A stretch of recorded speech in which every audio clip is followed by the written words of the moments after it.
माई news TV, हर खबर सबसे पहले।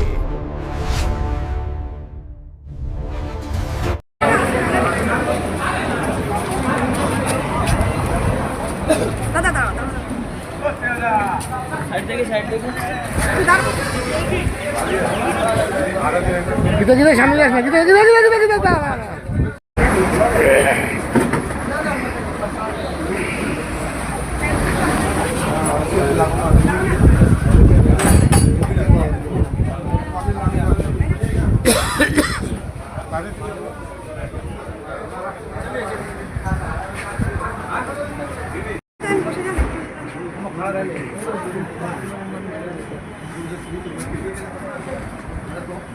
দাদা একটু এদিকে তাকান।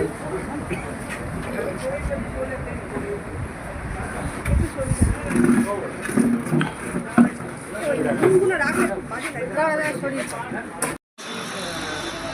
রামকান্ত শঙ্কর 34 বছর রাজত্ব করেছে, তারপরে টিএমসি 15 বছর রাজত্ব করেছে। প্রতিবাদের পরে বিজেপি সরকার বাংলায় এসছে, কি বলবে? সবাইকে নমস্কার, আপনাদের মিডিয়াদেরকেও নমস্কার।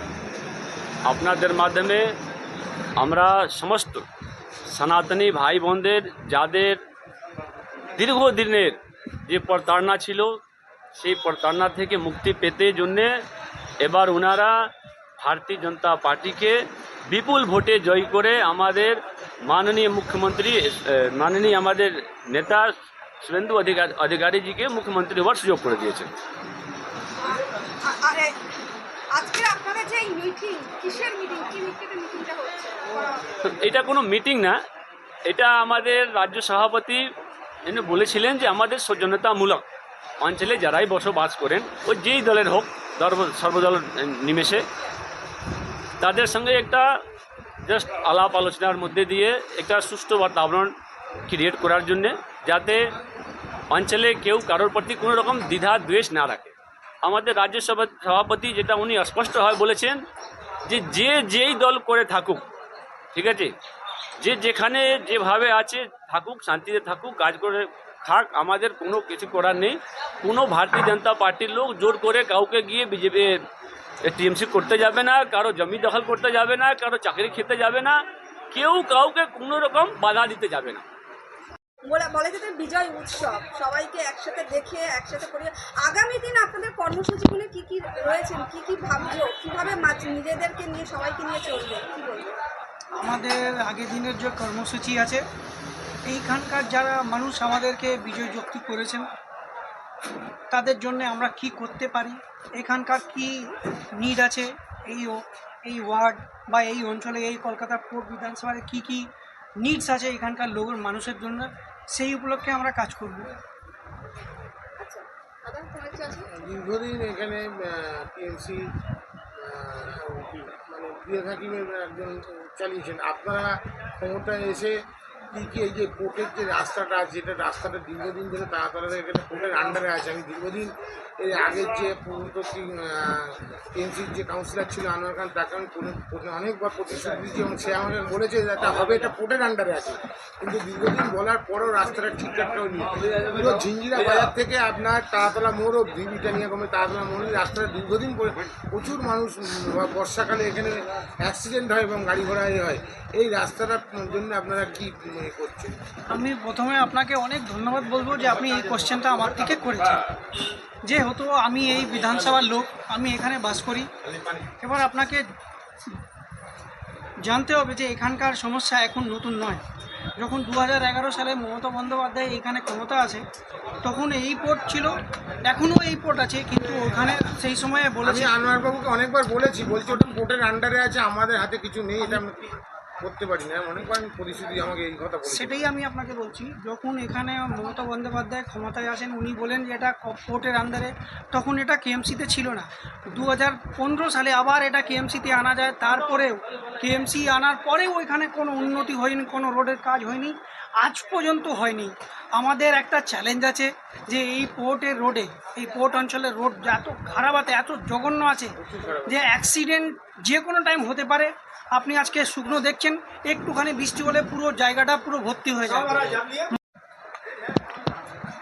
দেখুন, ভোট পরবর্তী যেটা হয়েছে 4 তারিখের পরে আমরা অনেকে দেখছি তখন যারা বিজেপি কার্যকর্তাদেরকে মেরেছে তারাও বাঁচার জন্য কিন্তু পতাকা নিয়ে নানা রকমভাবে ঘুরে বেড়াচ্ছে আর নিজের তোলাবাজি বাঁচানোর জন্য সেখানে গিয়ে বলছে আমি ফালানার লোক, আমি এই লোক, আমি ওই লোক। ভারতীয় জনতা পার্টিতে কেউ কারোর লোক হয় না। আমরা একটা প্রিন্সিপাল মেনে চলি, আমাদের নিজস্ব একটা সংবিধান আছে যেটা আমাদের স্টেট প্রেসিডেন্ট শ্রমিক ভট্টাচার্য স্পষ্টভাবে বলে দিয়েছেন যে যারা 4 তারিখের পরে বিজেপি হয়েছে তাদেরকে বিজেপিতে এখন নেওয়া যাবে না, তাদের ধান্দাবাজি চলবে না। আমরা তাদের সেই জিনিসটাকে কন্ডেম করি। এখন দেখুন আমাদের জেলা প্রেসিডেন্ট এসেছিলেন, কিছুজন যারা বিজেপি থেকে টিএমসি, টিএমসি থেকে বিজেপি, আবার বিজেপি টিএমসি বা টিএমসি হয়ে আমাদেরকে ক্ষতি করেছে, তারা এই প্রোগ্রামেও চলে এসছে। জানি না ওনাদেরকে কে ডেকেছে, আমাদের জেলা সভাপতি উঠে চলে গেলেন। সেটা উনি স্পষ্ট একটা সন্দেশ দিলেন, একটা মেসেজ দিলেন যে আমি আমার দলের যে অভিসূচনা তাকে আমরা ফলো করি। উনি দেখতে পেরেছেন যে এই লোকটা টিএমসি কাল পর্যন্ত ছিল, সেই কীভাবে এলো। উনি কিন্তু উঠে এই প্রোগ্রাম থেকে উনি না খেয়ে উঠে চলে গেছেন। সেটা কিন্তু ওনার স্পষ্ট বার্তা যে যেটা নির্দেশ দিয়েছে যে আমরা যে টিএমসিকে সাপোর্ট করছি না। আমার জেলা প্রেসিডেন্ট এখানে এসে চলে গেল, 2-4 জনকে দেখলো, তারা টিএমসি কাল পর্যন্ত, তারা এই প্রোগ্রামে কিভাবে এলো বিং আ মাল্টার প্রেসিডেন্ট আমিও জানি না। যে হারে আপনারা খেটেছেন আর যে হারে আপনাদের এই পরিশ্রম, এখন কি মনে হচ্ছে, কতটা স্বস্তি মনে হচ্ছে, কি বলবে? স্বস্তি দেখুন, এত বড় জয়, বাংলার মানুষ দুহাত তুলে বিজেপির উপরে ভরসা করেছেন। এবং মোদিজি যে একটা কথা প্রত্যেকটা মঞ্চে যে আমাদের দেশের প্রধানমন্ত্রী বলতেন, ভরসা রাখুন, হয় আউট ভরসা ইন। তার মধ্যে বাংলার সাধারণ জনগণ এবং সাধারণ ভোটাররা ভরসা রেখেছে। মানে সোজা কথা, ভরসায় বাংলার মানুষ ভরসা রেখেছে। দ্বিতীয় হচ্ছে কর্মীদের বলিদান, দিনের পর দিন কর্মীদের উপরে আক্রমণ। আজকে বিগত 15 বছর যেইভাবে ভারতীয় জনতা পার্টির কর্মীদেরকে মারা হয়েছে, ঘরছাড়া করা হয়েছে, আমরা 19-এ নির্বাচন ভুলিনি, আমরা 21-এ নির্বাচন ভুলিনি, আমরা 24-এ লোকসভা নির্বাচন ভুলিনি, আমরা পৌরসভা নির্বাচনগুলো ভুলিনি। প্রত্যেকটা কর্মীকে মেরে বাড়ি থেকে বের করে দেওয়া, ঘর বাড়ি জ্বালিয়ে দেওয়া, পুড়িয়ে দেওয়া। আমরা রাজনীতি করছি, তার সাথে সাথে আমাদের পরিবারদের উপরে অত্যাচার। আমার সাথে তো বিগত 10 বছর 5 বছরে এমন অত্যাচার হয়েছে কি আজকে বলতে গেলে আপনাদের চ্যানেলে আমার কান্না চলে আসবে। আমার মাকে মারা হয়েছে, গালাগালি দেওয়া হয়েছে, আমার বোনকে মারা হয়েছে, আমার ঘর বাড়ি ভাঙচুর করা হয়েছে। সুতরাং আমার যেমনি লক্ষ লক্ষ কার্যকর্তা যারা বিজেপি করতে গিয়ে আক্রান্ত, ঘরছাড়া এবং নানা রকম টর্চারে ফেস করতে হচ্ছে। আবার সবথেকে বড় বিষয়, আমাদের কর্মীদেরকে এমন দূরে রাখা হয়েছিল সমাজ থেকে যে আমরা বিজেপি করি বলে সাধারণ মানুষ আমাদের থেকে কথা বলতে ভয় পেত। একটা যোজনা, সরকারি সংকল্পপত্রে ভারতীয় জনতা পার্টি যা যা বলেছে, প্রত্যেকটা ঘরে ঘরে, সে সিপিএম করুক, সে তৃণমূল করুক, সে কংগ্রেস করুক, সে আমাদের ভোট দিক, সে আমাদের ভোট না দিক, সবার কাছে সরকারি পরিষেবা তাদের বাড়ি বাড়ি গিয়ে পৌঁছে দেওয়ার কাজ আমাদের সমস্ত বিজেপি কার্যকর্তাদের। আমরা সেটা কাঁধে কাঁধ মিলিয়ে করি। তো শুনলাম যে 10 বছর ধরে টিএমসির অত্যাচারে ঘরছাড়া ছিল, আপনি কোথায় থাকেন এবং কী কারণে আপনার ঘরছাড়া হতো? हम सीपीटी क्वार्टर में रहते हैं। अश्विनी मौसम वो लोग के मारपीट से हम डर से यहाँ तारातला छोड़ के चला गए हैं गांव।